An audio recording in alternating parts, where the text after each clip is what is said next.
not distinguished by the power you have or the wealth you have. Everybody gets 24 hours a day. How you handle your 24 hours will many times dictate your success. And we all have a gift every single day of our life. You being here today, sitting in the seat you have right now, you are a privileged person. When you look at the pictures up here and you see what life could be for somebody else, you are provided a gift. We need to honor that gift. We need to show up, giving our best every single day, and becoming everything we can become. That is our responsibility. That is part of the culture here. It is part of the culture we've created at the University of Oldham, and it's one of the reasons why we've been successful. I'll take you back to when I was about your age. I was starting to play soccer. And I was so fortunate, I was blessed to find a coach that invested in me. I know right now that this school is successful because of the people that are around here that are investing in your life. Receive that. Receive that. And make the most of it. I did with my soccer. It's one of the reasons why I was able to play at a high level at Duke University and All-American and play professional soccer. Because I received that instruction. He was special to me. One of the things he said at a very early age is this: I wanted to be a good soccer player.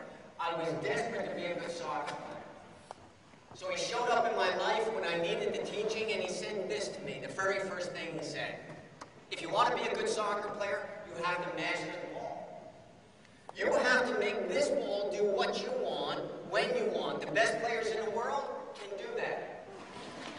The principle I learned from my coach when I understood this, that this exercise called juggling now told me that my success in soccer, if it was about developing a skill, a touch with the ball, that it was up to me.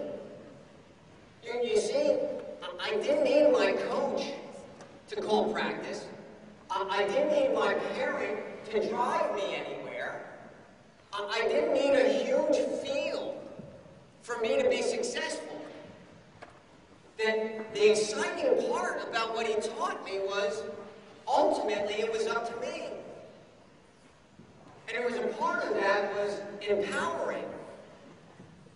And there was a part of that also that was a little bit scary because I could no longer provide excuses because I wasn't successful. I couldn't point the finger at anybody else. I couldn't say it was because somebody else that I didn't grow and become more. You see, now the power lied within me. And I took that principle and I carried it through the rest of my life, because what lies in all of us, in each and every one of you, is that your success is up to you. Ultimately, it is up to you what you want to become. It isn't up to your teachers. It isn't up to your coach. If you want to be successful, if you want to grow, you have the power within you. And I go to my coach and I say, look, you're asking me to juggle. And I'm struggling to keep this thing up in the air. It keeps hitting the ground. I keep running away from it. And he provided me the second principle. And he said, failure is part of the growth. That you don't have to get it right the first time. That if you're trying something new, it's okay not to be perfect at it right from the beginning. It's okay to struggle. It's okay that you're not perfect from the beginning. Because failure is where you find the growth. There's too many times that we try something new, whether it's the piano, whether it's soccer, whether it's reading, whether it's math, and we struggle at it in the beginning. And our natural habit is to push it aside and want to find something that is easy. But that's not where the growth is. It is okay to fail. It's all right to fail as long as we have the pursuit of getting better. Now, my coach also never let me get too content. He kept putting in my mind something better, something more.